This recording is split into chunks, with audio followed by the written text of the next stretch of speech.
la physique, je dirais plus que les mathématiques, même si on parle beaucoup des médailles Fields de Paris-Saclay, les maths c'était le sujet de l'an dernier, c'est vraiment la discipline historique sur laquelle s'est construit Paris-Saclay. Alors peut-être un petit clin d'œil, les mathématiciens sont assez conscients de leur valeur, hein, ce qui est normal. Vous avez peut-être vu il y a quelques mois le papier qui était sorti sur l'impact des mathématiques sur le PIB, avec une estimation à peu près à 15%. Alors je n'ai pas mis mon nez dans la méthodologie, je ne sais pas s'ils avaient intégré la règle de 3 comme étant des mathématiques pour englober le maximum d'impact. Mais si on jouait à cet exercice pour la physique, je pense qu'on arriverait avec la même méthodologie probablement à 30, 40, 50% du PIB. Et bon, en cumulant toutes les disciplines comme ça, on verrait que la France pourrait s'enrichir très très vite avec cette méthodologie. Mais bon, pour être plus sérieux, la physique à Orsay, c'est vraiment toute l'histoire. À Saclay également, avec dès l'après-guerre l'arrivée des grands organismes sur le plateau, le CNRS juste après-guerre, le CEA un petit peu plus tard en 1952, l'ONERA entre deux. L'ancêtre de l'Université Paris-Sud, c'était encore l'Université de Paris, c'était une antenne qui a migré. Et tout ça parce qu'on manquait de place dans Paris, le plateau et la vallée étaient encore des zones très très rurales, et c'était un lieu naturel pour implanter les grands instruments qui commençaient à devenir des outils indispensables pour la physique moderne. Et donc, je pense que c'est tout à fait naturel que dans la chronologie des forums, la physique arrive assez tôt comme thème central aux côtés de l'entrepreneuriat. Plus récemment, et après je m'arrêterai sur l'histoire, c'est intéressant de voir que la physique a vraiment porté aussi la construction récente de l'Université Paris-Saclay. Certains d'entre vous le savent certainement, mais le noyau institutionnel qu'a porté l'Université Paris-Saclay, c'est une fondation de coopération scientifique Campus Paris-Saclay, qui a été présidée par Dominique Vernet, qui a fait une grande partie du boulot ces dernières années. Et la raison d'être de cette fondation, moi j'étais encore au ministère à l'époque, c'était d'abriter les premiers RTRA qui avaient été lancés en 2006, créés en 2007. Et dans ces deux RTRA, comme c'était naturel, il y en avait un sur les sticks, Digiteo, et puis il y en avait un sur la physique, Triangle de la physique, porté par Christian Colliex pendant les 4 premières années. Il n'y en a pas eu en mathématiques, mais les mathématiciens se sont rattrapés après avec une fondation de coopération scientifique, donc c'était une petite anomalie historique. Mais bon, la physique était là aussi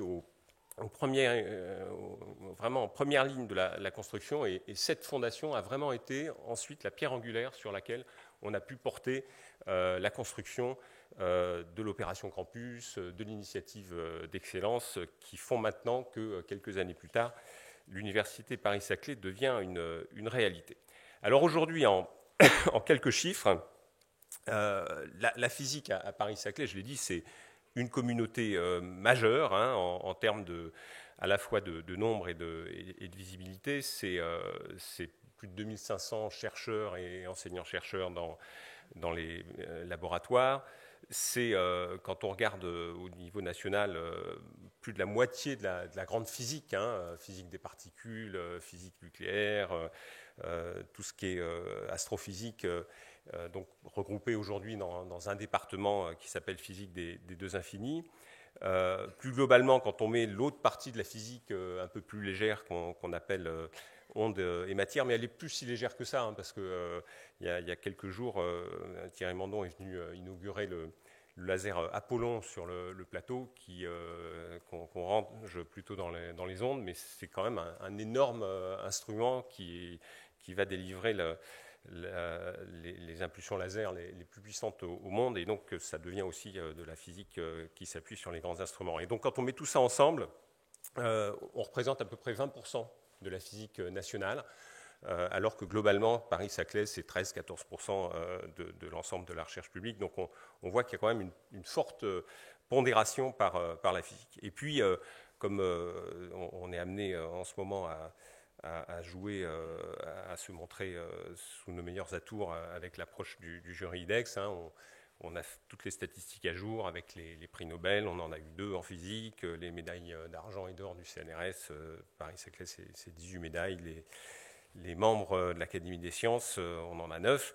Bon, donc je crois vraiment que c'est quand on fait le Hall of Fame de Paris-Saclay, c'est la physique aux côtés des mathématiques, une communauté plus petite mais extrêmement titrée, qui apparaît sans négliger les autres. Hein. On est en train de travailler pour tirer tout le monde vers le haut, mais c'est quand même la physique qui sort de manière très très visible avec des établissements fortement ancrés sur la physique, qui fondent l'entrepreneuriat à partir de la physique depuis des années. On n'a pas attendu Paris-Saclay, hein, le CEA, le CNRS, Paris-Sud, l'IX, l'IOGS, ça a été mentionné par Philippe. Il y a vraiment une tradition de couplage avec cette expérimentation dans le bâtiment 503 sur le centre entrepreneurial depuis des années.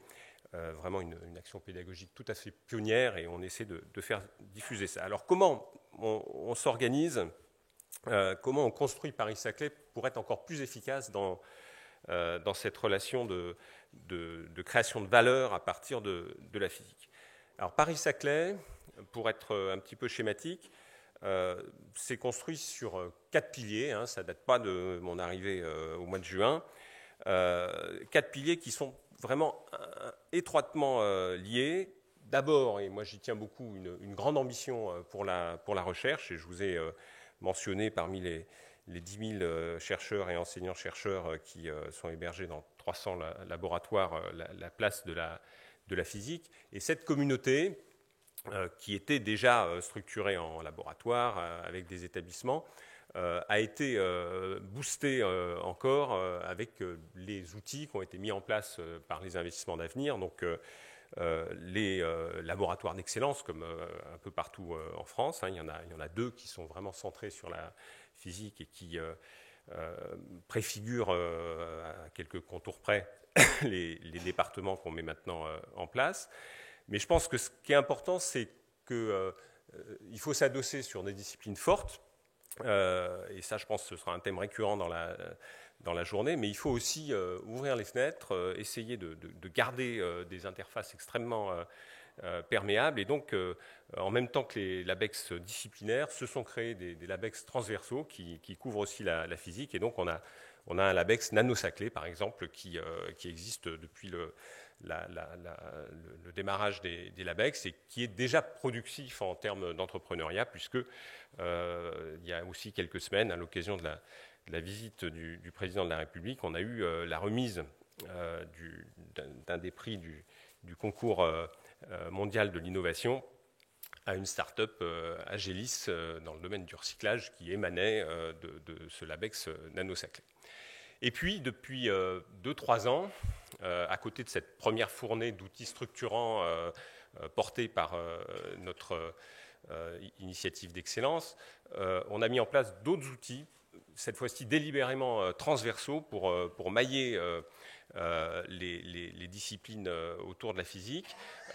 Et bon, on a beaucoup d'humour à Paris-Saclay, donc on les appelle les LIDEX, les LabEx de l'IDEX. Hein, c'est très franco-français comme plaisanterie.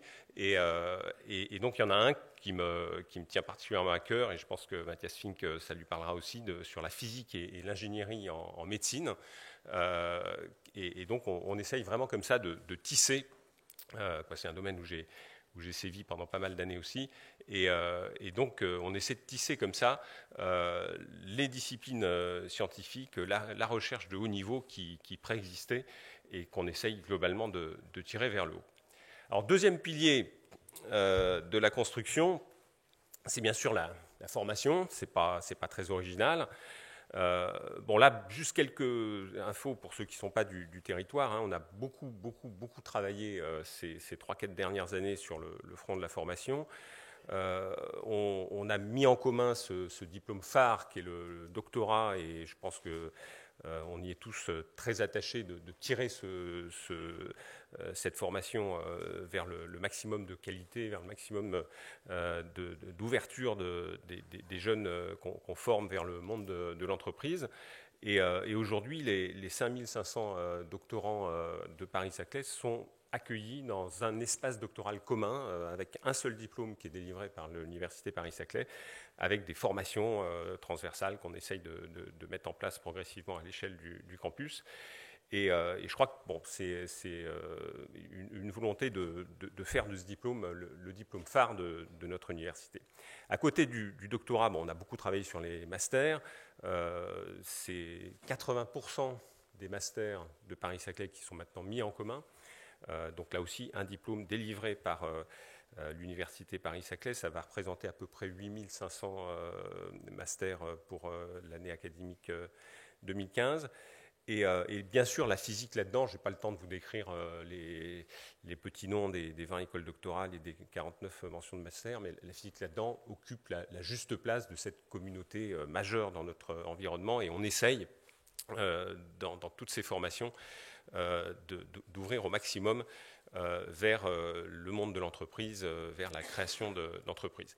Et donc, il y a une série de formations dédiées. On a un pôle entrepreneuriat innovation Paris-Saclay, PEPS, qui a déjà formé depuis les années récentes plusieurs milliers d'étudiants à l'entrepreneuriat, donc qui est quelque chose là aussi de largement mutualisé à l'échelle de l'université, et qui a porté aussi des projets d'entrepreneuriat initiés par les étudiants à assez grande échelle, puisqu'on en a à peu près sorti 800 au cours des toutes premières années d'existence de l'IDEX.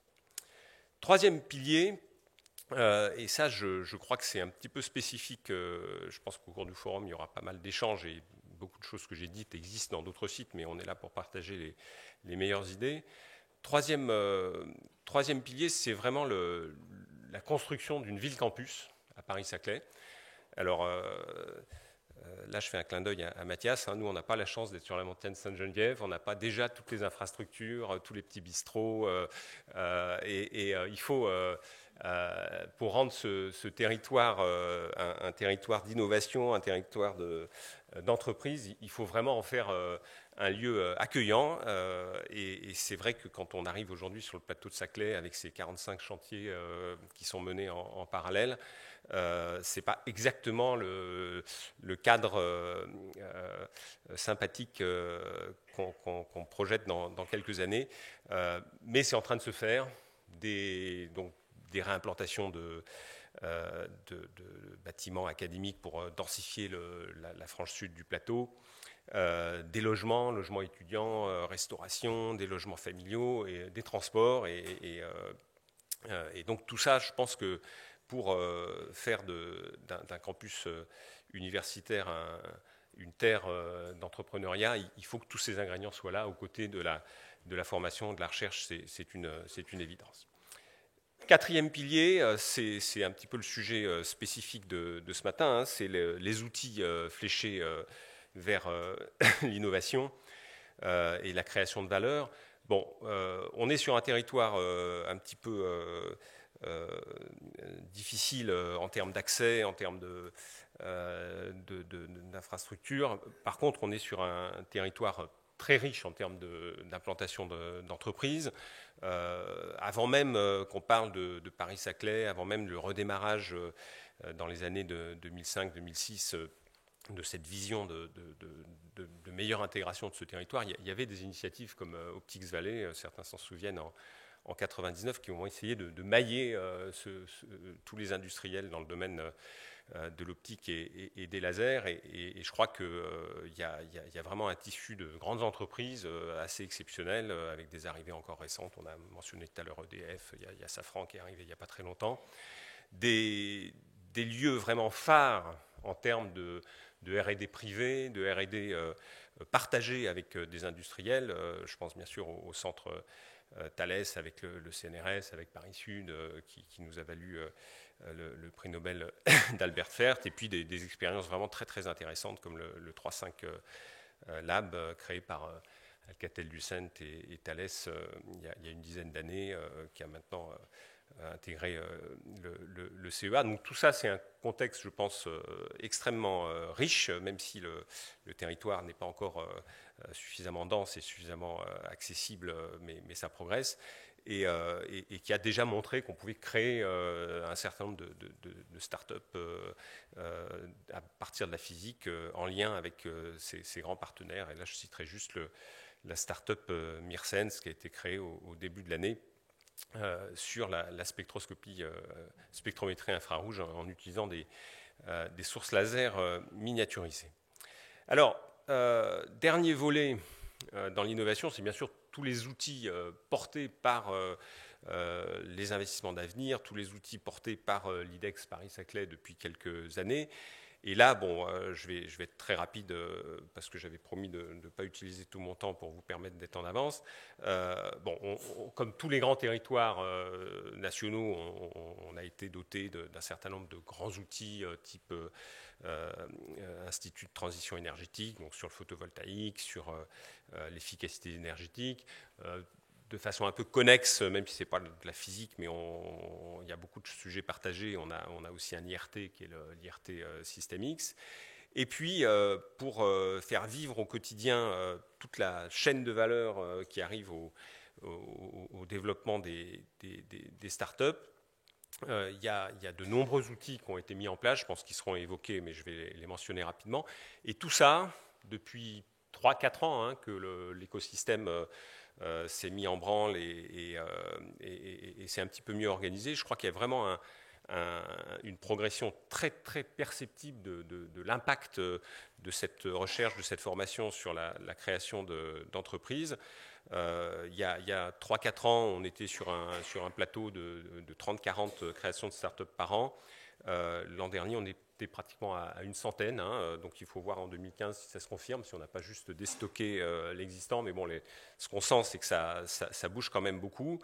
La moitié de ces startups, à peu près, sont vraiment des startups avec un cœur technologique très très fort, et une petite moitié de cette moitié, ce sont vraiment des startups centrées sur des briques technologiques issues de la physique, donc ça reflète à peu près le poids de la discipline dans le paysage riche de la recherche que j'ai essayé de vous décrire. Alors tous ces outils, je vais juste les mentionner, je suis sûr que les intervenants suivants y reviendront. Il y a toute une chaîne d'outils au service de l'innovation, au service de la création d'entreprises qui s'est mis en place avec quelque chose qu'on appelle la prématuration. Donc on détecte des sujets dans les laboratoires et on leur donne un petit ticket pour se rapprocher un tout petit peu du marché dans l'échelle des TRL. Et ça, c'est financé directement par l'IDEX et on en a financé à peu près 80 sur les 2 années où ça a fonctionné. Pour presque 6 millions d'euros, donc c'est des relativement petits tickets, et à peu près un gros tiers de ces 80 sont en physique, donc ça montre le dynamisme de la discipline.